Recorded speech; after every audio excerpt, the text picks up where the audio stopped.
Assalamualaikum warahmatullahi wabarakatuh. Nama saya Faresa Nurhaliza dari kelas C9. Di sini saya akan menjelaskan tentang kosmetika dasar. Apa itu kosmetik? Kosmetika adalah bahan atau sediaan yang dimaksudkan untuk digunakan pada bagian luar tubuh manusia atau gigi dan membran mukosa mulut, terutama untuk membersihkan, mewangikan, mengubah penampilan dan atau memperbaiki bau badan atau melindungi atau memelihara tubuh pada kondisi baik. Selanjutnya, pengertian kosmetik itu tadi. Kosmetik berasal dari kata komestin atau dalam bahasa Yunani yang berarti berhias. Bahan yang dipakai dalam usaha untuk mencantik diri ini dahulu diramu dari bahan-bahan alami yang terdapat di sekitarnya. Sekarang, kosmetika dibuat manusia tidak hanya dari bahan alami tetapi juga bahan buatan untuk dimaksud meningkatkan kecantikan. Menurut Federal Food and Cosmetic ECT tahun 1958 sesuai dengan definisi dalam Peraturan Menteri Kesehatan Republik Indonesia Nomor 220/per/9/76, kosmetika adalah bahan atau campuran bahan untuk digosokkan, diletakkan, dituangkan, dipercikan atau disemprotkan pada dimasukkan dalam dipergunakan pada badan manusia dengan maksud untuk membersihkan, memelihara, menambah daya tahan dan mengubah rupa dan tidak termasuk golongan obat. Zat tersebut tidak boleh mengganggu fase kulit atau kesehatan tubuh secara keseluruhan.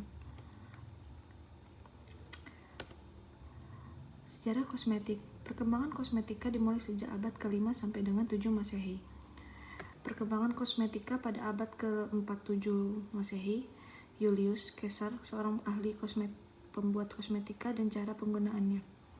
Selanjutnya, abad ke-37 sebelum Masehi, ada pemisahan tentang kosmetika dengan dua aliran. Yang pertama, kosmetika menjadi satu dengan ilmu kedokteran dan ilmu pengetahuan.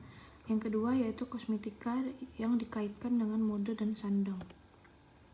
Pergolongan kosmetika itu sendiri berdasarkan keputusan Deputi Bidang Pengawasan Obat Tradisional, Kosmetik dan Produk Komplement nomor PO 01.04.42.4082 tentang pedoman tata cara pendaftaran dan penilaian kosmetik berdasarkan bahan dan penggunaannya, serta untuk penilaian kosmetik dibagi menjadi dua golongan, yaitu yang pertama kosmetik golongan 1 dengan ciri-ciri kosmetik yang digunakan untuk bayi, kosmetik yang digunakan sekitar mata, rongga mulut, dan mukosa lainnya, kosmetika yang mengandung bahan dengan persyaratan kadar dan penandaan, kosmetika yang mengandung bahan dan fungsinya belum lazim serta belum diketahui keamanan dan kemanfaatannya. Dan yang kedua yaitu kosmetika dengan golongan 2 adalah kosmetik yang tidak termasuk ke golongan 1. Penggolongan menurut sifat dan cara pembuatannya. Kosmetik itu dibagi menjadi dua, yaitu kosmetik modern dan kosmetik tradisional. Kosmetik modern itu diramu dari bahan kimia dan diolah secara modern atau termasuk di dalamnya kosmetis. Sedangkan yang kosmetik tradisional, dia betul-betul tradisional, misalnya lurur yang dibuat dari bahan alam dan diolah menurut resep dan cara yang turun-temurun. Selanjutnya, penggolongan menurut penggunaannya pada kulit. Yang pertama, kosmetik perawatan kulit atau skincare kosmetik. Yang kedua yaitu kosmetik pelindung kulit, misalnya sunscreen, foundation, sunblock, dan lain-lain.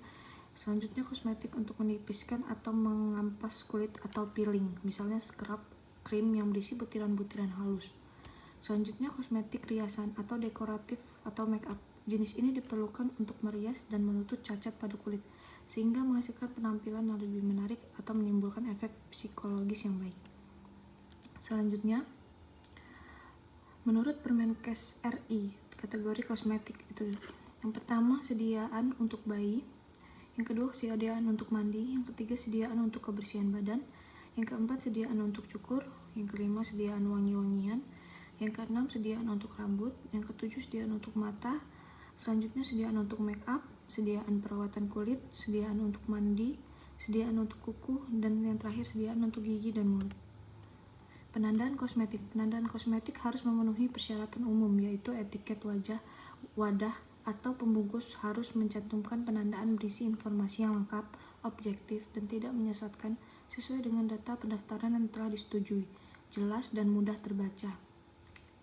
Menggunakan huruf Latin dan angka Arab dan tidak boleh mencantumkan penandaan seolah-olah sebagai obat rekomendasi dari dokter, apoteker, pakar di bidang kosmetik, atau organisasi profesi. Selanjutnya yaitu keterangan-keterangan yang harus dicantumkan pada etiket wadah dan atau pembungkus meliputi yang pertama produsen, yang kedua ukuran, isi atau berat, bersih, yang ketiga komposisi harus memuat semua bahan, yang keempat nomor izin edar, yang kelima nama produk, yang keenam nama dan alamat, yang ketujuh kegunaan dan cara penggunaan, yang kedelapan bulan dan tahun kadaluarsa, yang kesembilan yaitu penandaan yang berkaitan dengan keamanan atau mutu. Nomor izin edar pada kosmetik yang telah mendapatkan izin edar memiliki nomor registrasi izin edar dengan kode sebagai berikut. Yang mendapat izin edar sebelum notifikasi izin edar diterbitkan oleh Departemen Kesehatan dengan kode CD, CD atau CL diikuti oleh 10 digit angka, masa berlaku sampai dengan Januari 2014. Setelah